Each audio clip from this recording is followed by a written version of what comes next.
What strange idea worked because people are weird? Story 1. People in other countries are often more willing to be nicer to foreigners than to their own kind.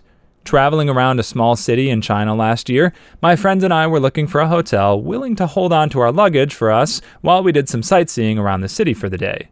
This can be hit or miss in China. Some hotels are willing to do it, some aren't. Except that day, we got turned down by about 3 or 4 hotels before we started to worry that we wouldn't be able to do much sightseeing. Being fluent in Mandarin, we suddenly thought, what if we decided to do a psychological experiment and play the role of helpless foreigner and see if things went differently? Sure enough, the next hotel we visited walked right up to the front desk, and as soon as we started speaking English, the receptionist looked at her coworkers. I don't know what they're saying. My English is so bad. To my surprise, they pulled out a phone, called up their off-duty manager, and handed the phone to me.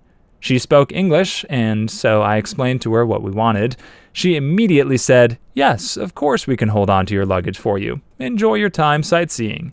This experience alone speaks volumes, but I've seen plenty of other stuff in my travels to suggest that locals can be downright nasty to their own countrymen sometimes.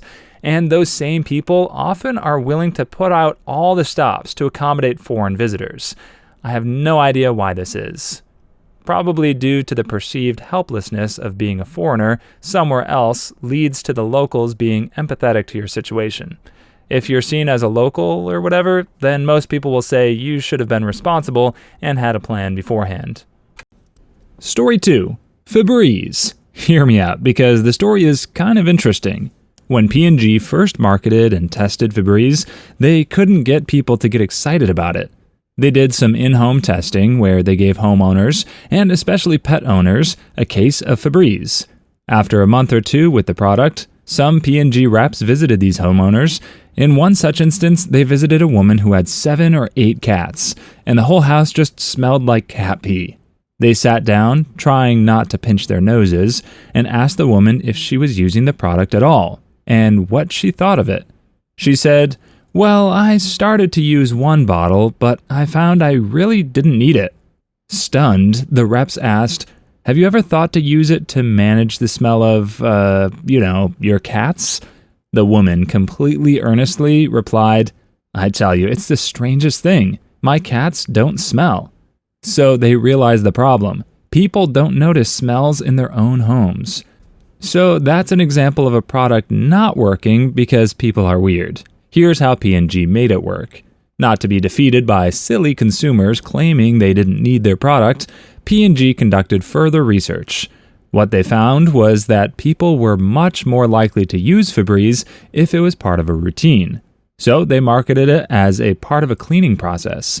Febreze after vacuuming, Febreze after making the bed, etc. Needless to say, it worked. And while people today will use Febreze as the primary method of cleaning their home, P&G had to exploit a human weirdness in order to get people to buy it in the first place. Story 3. When I first started writing Android apps, I asked myself, what do people really want? Nudes is the obvious answer, but they already have lots of ways to send nudes. I'm not going to do better than any of 100 messaging apps on my own. They want to send nudes and for there to be no trace of them to later end up on a crappy website. So I started working out an app where you could send pictures on the basis that they could only be seen by the intended receivers. But the more I thought about it, the more I realized this just isn't a solvable problem. Sure, maybe I could override the screenshot functionality. They could still just take a picture of their phone's screen with some other camera. Can't be done, I said to myself, and I forgot about it. The next year, Snapchat blew up. Turns out people don't need actual security. Out of sight, out of mind is nothing, but it's enough. That had not occurred to me. Turns out people don't need actual security, they need the appearance of security. The reality is apparently unimportant. Story 4. Captain Cook noticed one day at port that sailors debarking from Spanish vessels weren't suffering from scurvy like sailors on British ships were. He couldn't figure it out. until one day he noticed the food rations being loaded onto the Spanish ships and saw that sauerkraut were a part of their meal plans while at sea, whereas they were completely absent from British meal plans and diets in general. How do you get someone to eat sauerkraut while at sea if it is not part of their diet? You introduce it into the officers' meals only, of course, and then you have the officers dine next to the rest of the rank and file, where everyone can see the officers eating sauerkraut, which they cannot have. From there, you wait for the rest of the sailors to ask why they can't have the new mystery food, and then you agree to compromise and allow all sailors to have sauerkraut once per week as a reward for a diligent week's work. Story 5. In a psychology course we were taking, we were tasked with finding a way to improve the listening ability tested through a multiple-choice test after a lecture of little kids. What worked? Blindfolding them and letting them doodle as they listened. The doodles? Meaningless. However, they felt like they had freedom, and the only thing of slight interest was the teacher, so our class scored, on average, I think, don't quote me on this, 5% higher than the other group's classes. Definitely works. Keeps the brain active while limiting the stimuli that you're responding to. Kids with ADHD, for example, have been shown to be listening more intently when they're fidgeting. I found while in school that if I doodled on my paper with my ear to the professor, I retained information much better than droning on copying notes. Story 6. The Fumblerooski play in American football. For people who don't follow the sport, or people who aren't American, the Fumblerooski is a play that has been illegal in the NFL for years and was banned in the NCAA in 1992 because it is too effective. For those of you who have seen the popular 90s movie, The Little Giants, the annexation of Puerto Rico is a Fumblerooski. Essentially, the play works by having the quarterback intentionally place the ball on the ground, this is technically a fumble, by the center's feet after taking the handoff snap, then faking a running play in one direction. While this is happening, a guard, another offensive lineman, picks the ball up and runs in the other direction.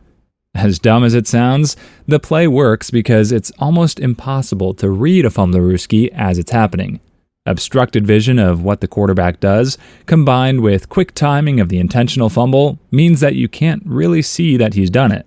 A defense would pretty much need to know it's coming to stop it. By the time the defense realizes what's happened, the ball can get pretty far downfield.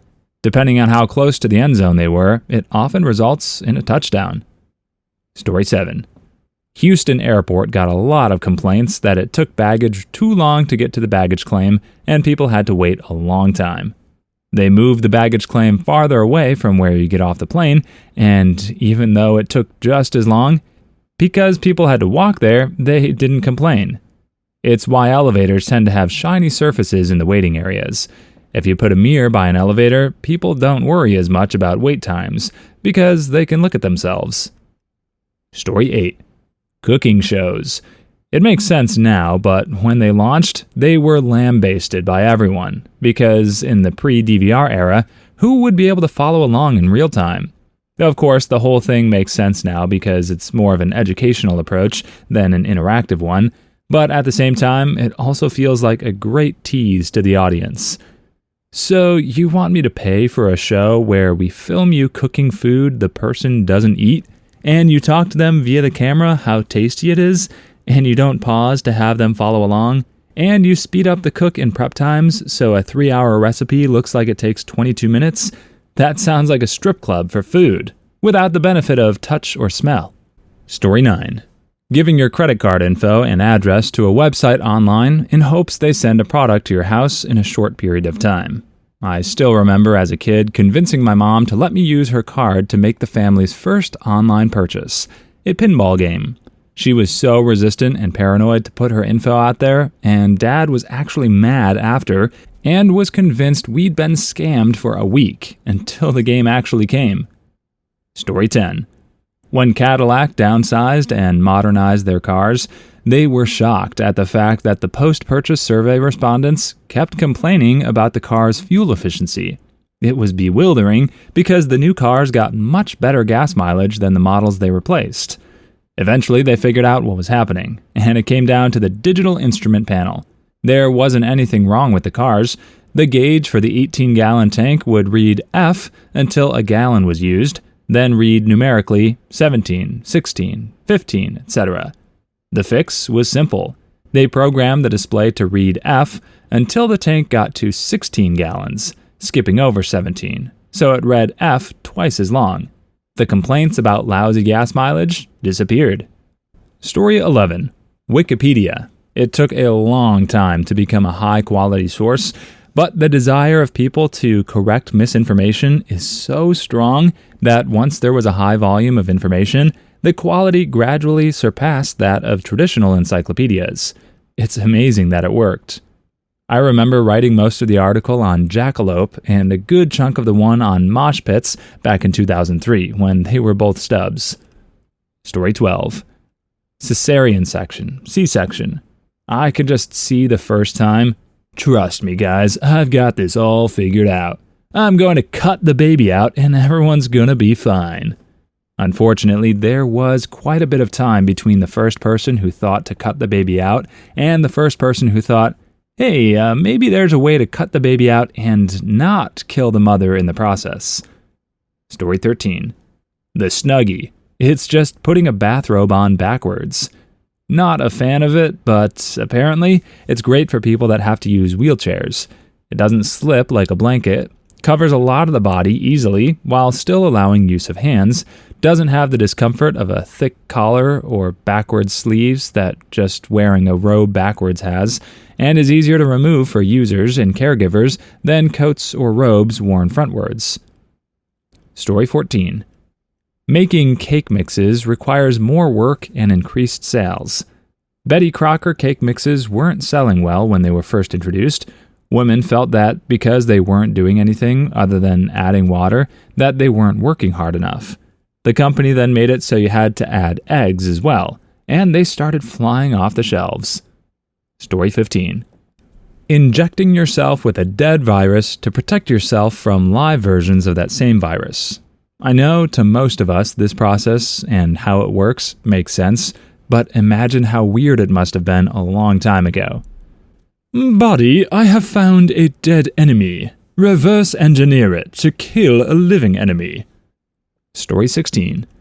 The concept of, if you want to know the correct answer to something, put out a wrong answer instead of asking for the real answer. People are way more likely to correct your mistake than answer your question.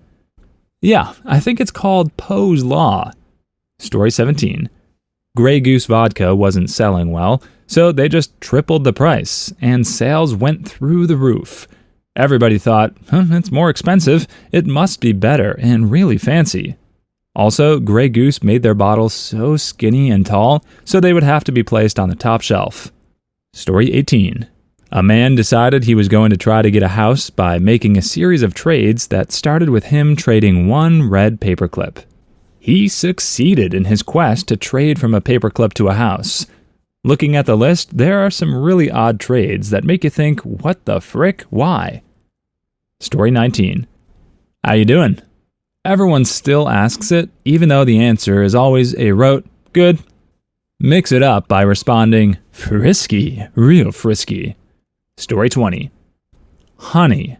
Hey, look, a nest of flying thumbtacks. I bet they're hiding something. This should be the only acceptable way to describe a bee. Story 21. Googling the number 24154393 will result in tons of images of people with their heads in freezers. Somebody out there had a dream, and now it's a reality. Googling 463-622-8756 results in the same, except this time it's washing machines. Story 22. There's a store here in Seattle on Aurora Avenue called the Purple Store. Everything they sell is purple. It's been there for years. Sales skyrocketed when Prince died, not even joking. Story 23. Selling products by ending the price with .99 instead of clean whole numbers. My mind automatically rounds it now. If it says $14.99, in my head it's $15. They can't get inside my head. At least I'm safe inside my mind. Story 24. Fundraising money to make potato salad. It took us 3 days to make that potato salad. 3 days! Story 25. Corn comments. Comparatively, the share to social media button on corn websites. Story 26. Howard Stern made a fortune talking to strippers on the radio, where you can't see them. Story 27. A 1,000,000-pixel webpage. That dude is a genius. But people who put ads there? Weird. Story 28. That goat simulator game took off. Didn't see that one coming. Story 29. Taking Bikini Bottom and pushing it somewhere else. Story 30. Requesting things based on your username. Story 31. Twitch play Pokemon. Story 32. Clicker games. Please leave your stories in the comments. I'd love to make a video of them in the future. Also, don't forget to like and subscribe.